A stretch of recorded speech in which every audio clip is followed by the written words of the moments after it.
was explaining about the woman who broke the alabaster box.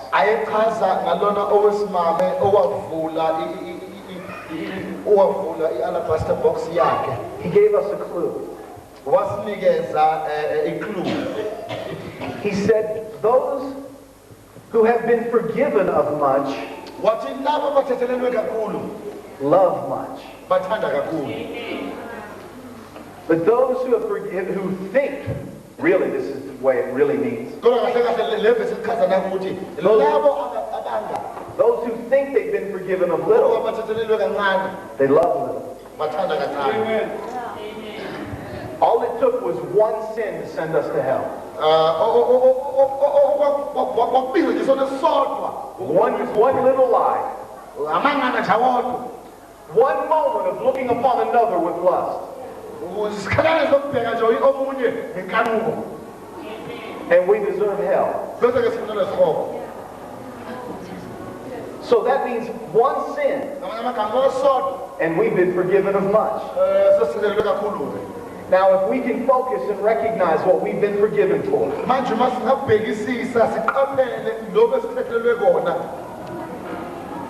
then Jesus said we'll love much. If I keep thinking about the things someone did to wrong me, then I turn to judgment and my justice turns to unforgiveness. My judgment turns into justice and unforgiveness.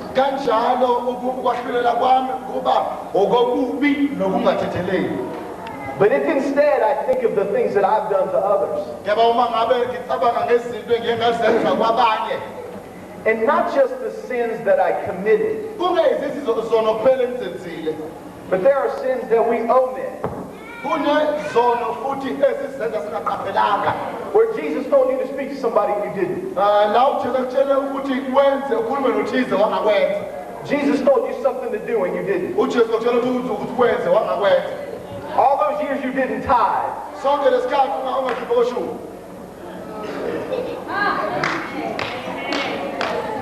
Those are sins. See, we have sins of omission.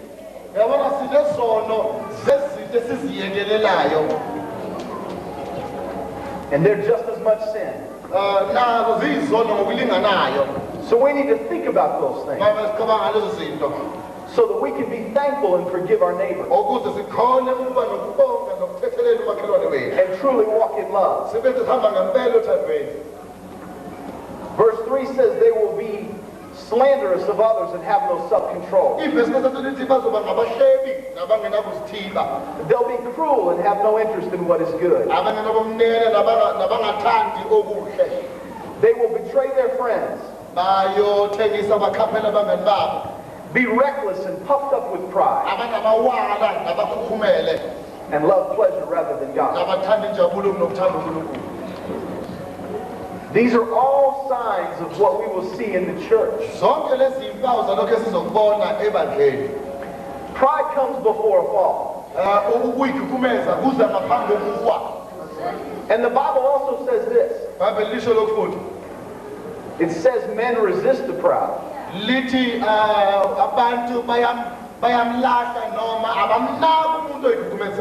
But it also says God resists the proud. It's important for us to recognize two things. Number one, there is a God. And number two, I am not him. Any good thing that's ever happened to me was because of God. Any good thing that's ever happened to my family was because of God. Every good thing I have is because of God. Every good relationship I have is because of God. And everything I should have had that I don't is because of me.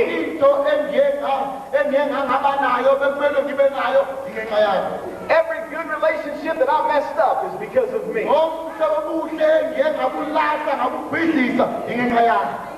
Everything everything I was supposed to do, but I didn't, was because of me.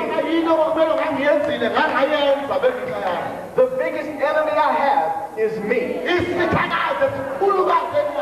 The person who's held me back the most is me.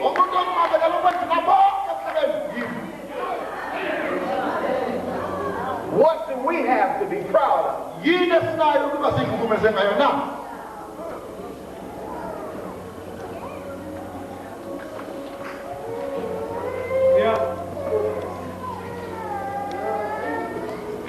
Verse 5 says they will act as if they are religious, but they will reject the power that could make them God. Now, act as if they're religious, that means they come to church. Read Proverbs chapter 5 and Proverbs chapter 7. Where it talks about the immoral woman. She said her prayers and paid her alms.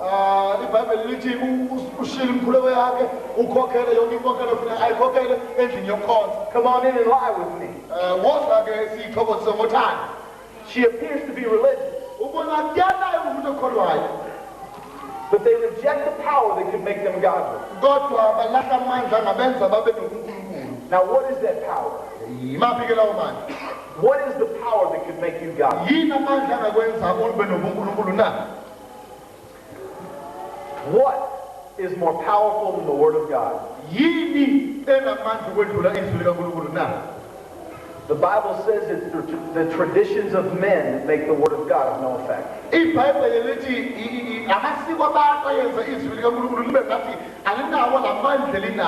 Your traditions and your habits, your family and your heritage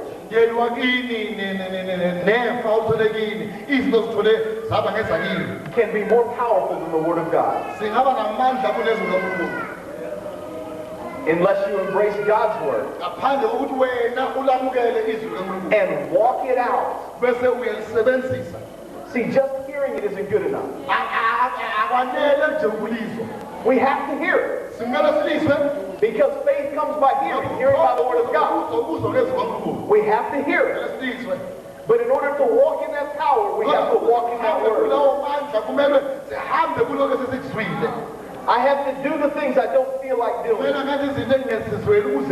have to walk it out when my flesh doesn't want it. That's what brings me the power to God. I have to walk away from those people. Because this verse ends with this. You must stay away from people like that.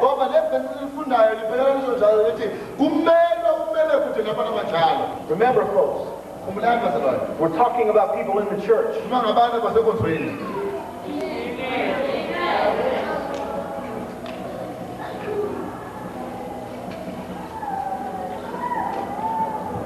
The most powerful relationship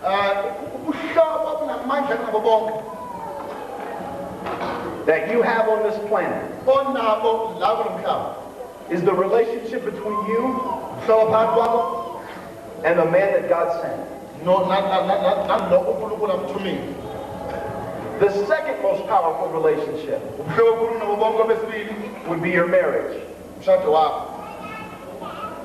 Many people think the marriage would be the first most powerful relationship. Marriages come and go. But the church is still here. The pastor walks with you through the divorce.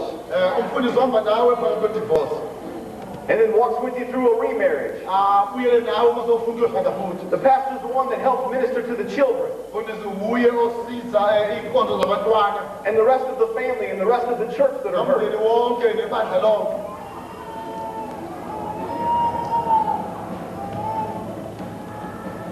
The relationships that the enemy wants to break are the most powerful ones that you have.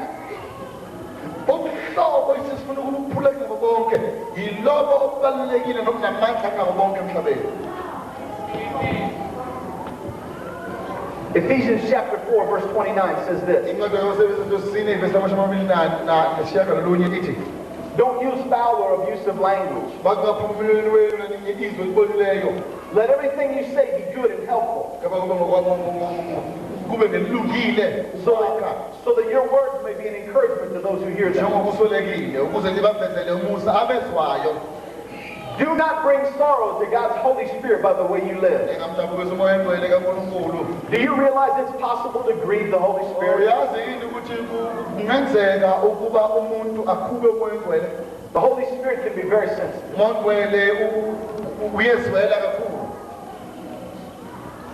Remember, He, the Holy Spirit, is the one who's identified you as His own.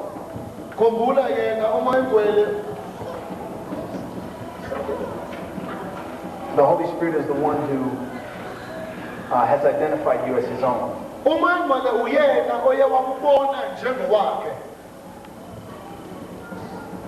It says, get rid of all bitterness, rage, anger, and harsh words and slander.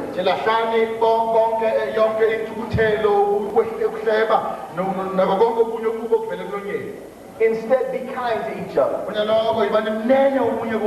tender-hearted, forgiving one another, just as God through Christ has forgiven you. And in Philippians chapter 4, verses 8 and 9,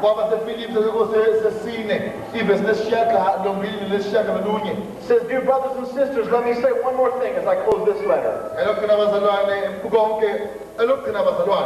Fix your thoughts on what is true and honorable and right. Think about things that are pure, lovely, and admirable. Think about things that are excellent and worthy of praise.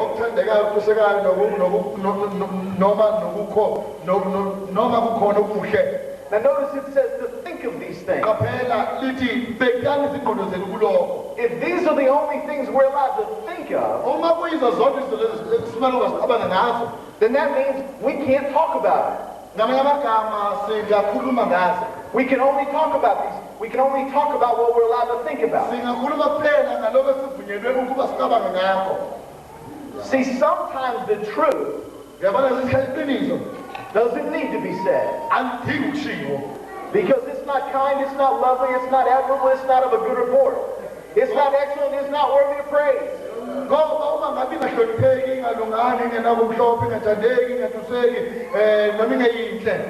See, that's why it says you can think of these things that are true, and then it has a lot of other conditions besides truth.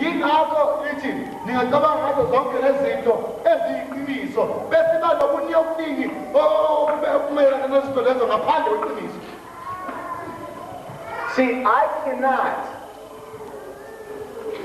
properly tell you how I feel about everything.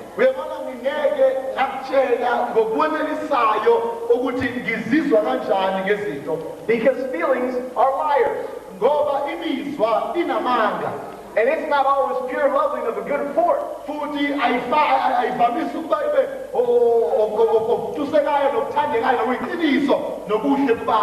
I don't need to go around dumping on everyone about how I feel about something. Well,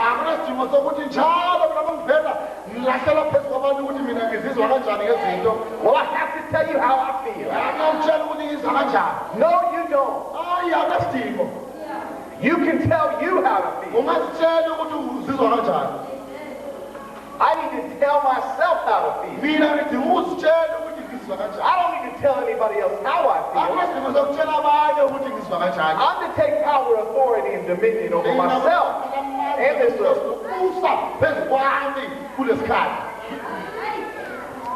So it says these are the things that we're allowed to think of. And then it says, keep putting into practice all you learn from me. And then the God of peace will be among you. Notice it says, if you do these things, then the God of peace will be with you. Let me tell you, if you don't have peace, it's because you haven't been thinking on these things. Because as you think on these things, he says, then the God of peace will be with you.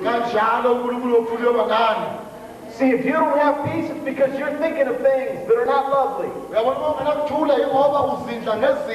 not excellent. They're not worthy of praise. They're not a good report. You can think about those things, and you can pray all you want and say, Lord, give me peace. You can pray every day, Lord, give me peace. But if you keep thinking on those wrong things, you'll never have peace. You'll live in torment.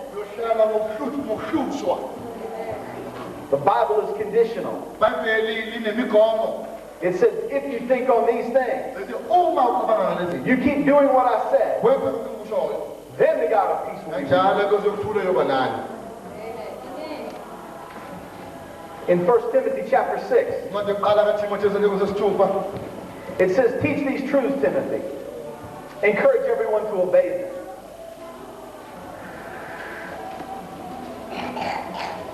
1 Timothy chapter 6, verse 2.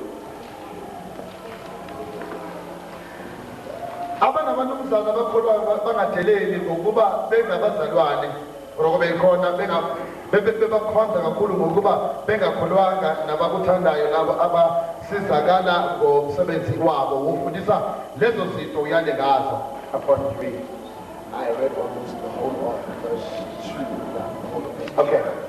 Verse 3 says, some false teachers may deny these things, but these are the sound, wholesome teachings of the Lord Jesus Christ. Verse 3 lithi abanye abafundisi bangazala lezinto kepha lezinto ziyiqiniso ziyisifundiso esiphelele seNkosi uJesu. And they are the foundation of a godly life. Futhi ziyisisekelo sempilo enoNkulunkulu.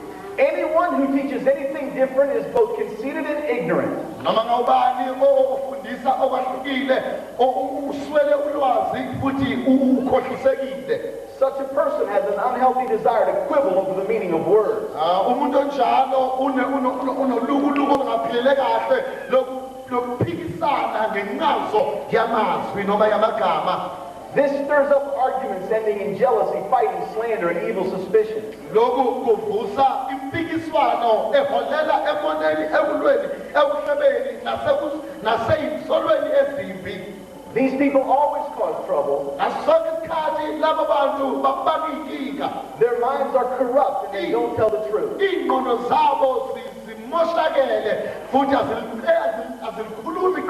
Have I given you enough scripture to know that these people are in the church? Is that enough scripture?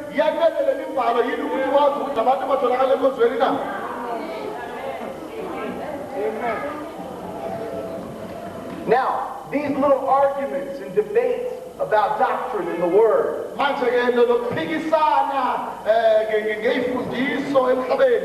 are designed to bring doubt. Because if you'll question the word, if you'll question your pastor, you'll be double-minded and unstable in all your ways.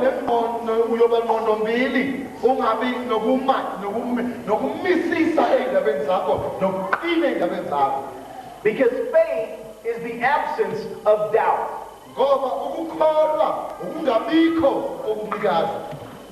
Are you with me? Faith is the absence of doubt. That means the moment I doubt, I'm no longer in faith. That means as soon as somebody asks a question, it's to bring doubt.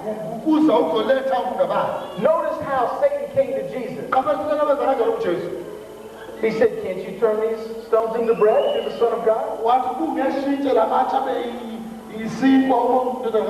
Ask him a question. Got him thinking. How did Satan come to Eve? He said, has God not said you're not to touch the tree? See, as soon as we start to question something, we're starting the doubting process. And the foundation of our faith gets wobbly.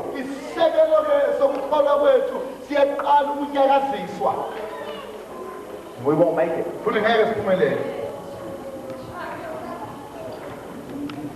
No pastor is perfect. No man is perfect. There's only been one without sin. There's only been one without sin. Oh, we are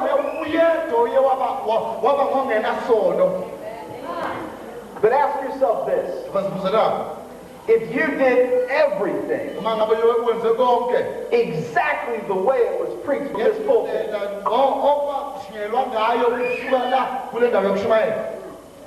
would you be worse off because of it? Or would you be better?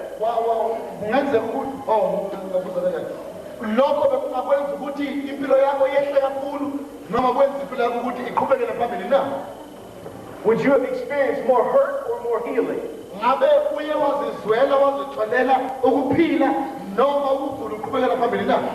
Would you have experienced more blessing or more cursing?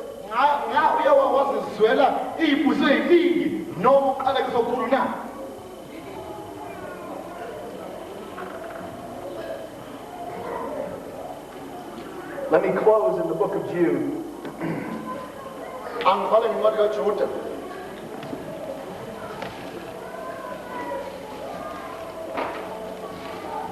Well, I want you to look at verse 16.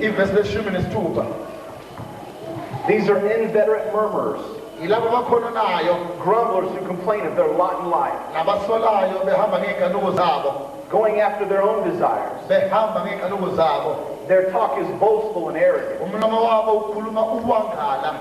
Now listen to this.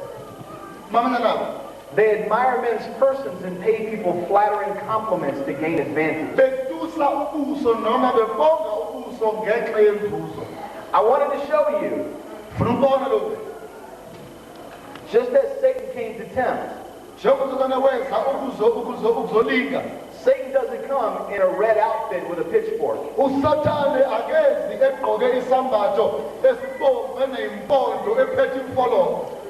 This says that these people will pay flattering compliments to gain advantage.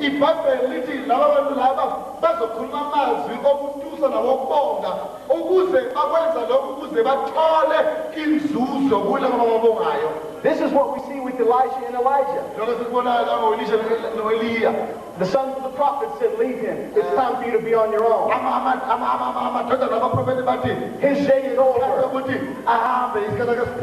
But you're coming into your ministry now. Flattery. Kind words. But not godly words. In Romans chapter 16. In verse 17 it says, watch out for people who cause divisions and upset people's faith by teaching things that are contrary to what you've been taught.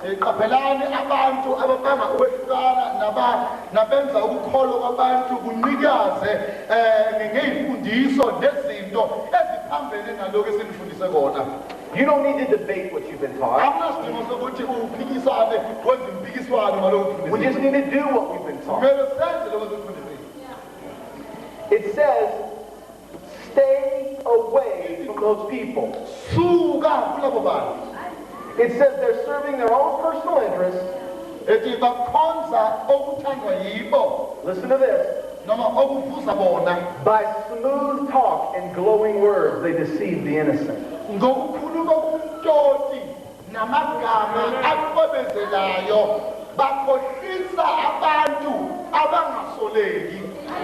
I wanted to show you a few scriptures that many times people say nice things to try to draw you away.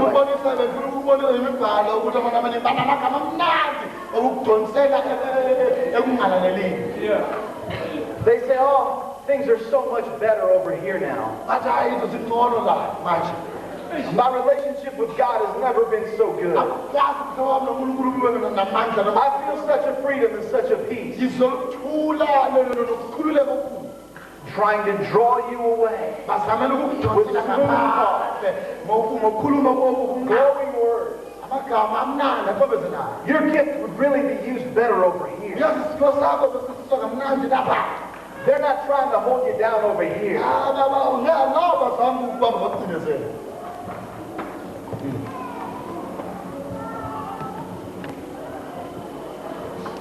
In Titus chapter 3,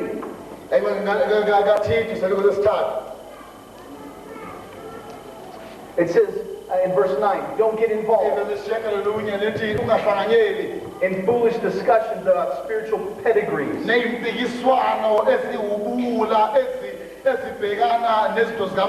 and fight about obedience to Jewish laws. These kinds of things are useless and a waste of time. Now listen, he's talking about arguing about the scriptures, debating the law. And he says this, if anyone is causing divisions among you, give a first and a second warning.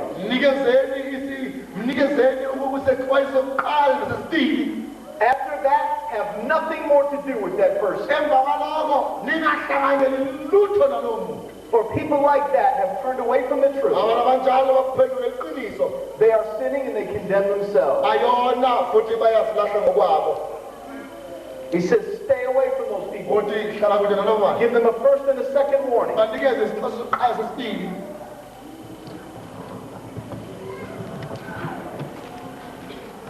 I don't know the people you know. I don't know your family. I don't know the people in this church. Before today, I'd only met these two people in this church.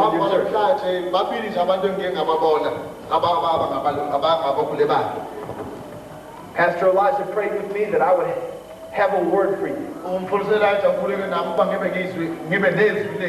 He told me to preach whatever the Lord had for you. I've given you the message that God wanted me to deliver. It's not the message I wanted to deliver. I wanted to tell you about how to get rich, how to be healed, how much God loves you. We could all jump up, run around the building, and scream and shout, and fall out.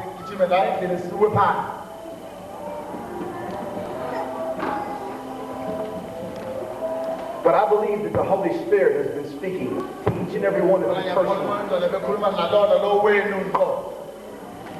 And I believe that He's given you the way of escape from some of the temptations that you face. I believe that He's given you the words that can separate you. That can separate you from the ungodly. But even better than that, I believe that He's given you the words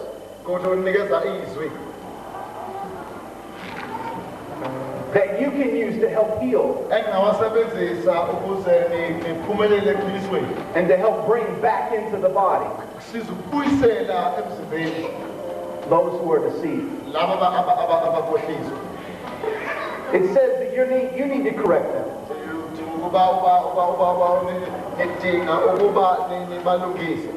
And the Bible says that you're to stay away from them if they don't receive it, so that they'll be ashamed and come into their own and repent.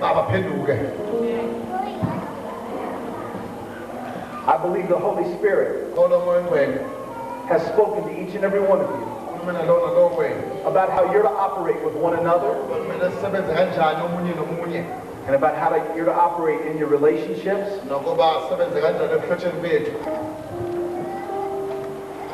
And right now what I'd like to do is for those of you who know that as I spoke, the Holy Spirit spoke to you. The Holy Spirit brought people to your mind. The Holy Spirit reminded you of words of the past and relationships in the church. and maybe outside the church. Things that you need to change. Relationships that you need to bring back into what the Word says about these relationships. And I know this is hard. I know this requires strength and courage and discipline.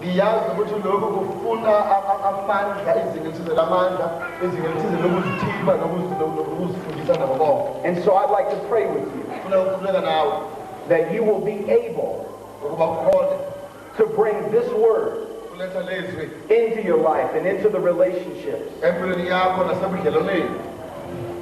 that you have. So right now, if you know that the Holy Spirit has spoken to you today, stand to your feet. I'd like to pray with you. Just stand right where you are. I want to pray with you. Thank you.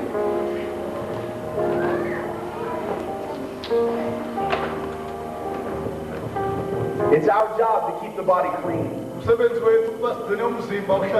It's our job to protect those that we love. And it's our job to protect the word that's been sown into our hearts. And that's really all we've been talking about. All of this has been about protecting the word that's been sown into your heart, so that you can be all God's called you to be. Now let me pray for you. Father, I thank you for your word. And I thank you, Father, that your word is confirmed with signs following. I thank you, Father, that your people, they're your sheep and they know your voice. And the voice of a stranger they will not follow. So, Father, right now, by the power of your Holy Spirit, I thank you that you've given them instructions. And now, Father, I thank you for the discipline and the courage to walk out those instructions.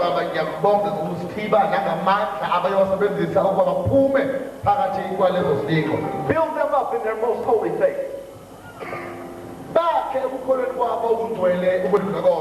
Give them the words to speak in these relationships.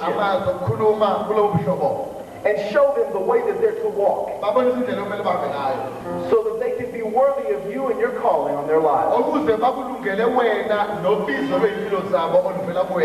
So that they can succeed in being all that you've called them to be. And that this church and this body can be blemish free and without spot or wrinkle. In Jesus' name. Amen. Amen. Give the Lord a hand clap.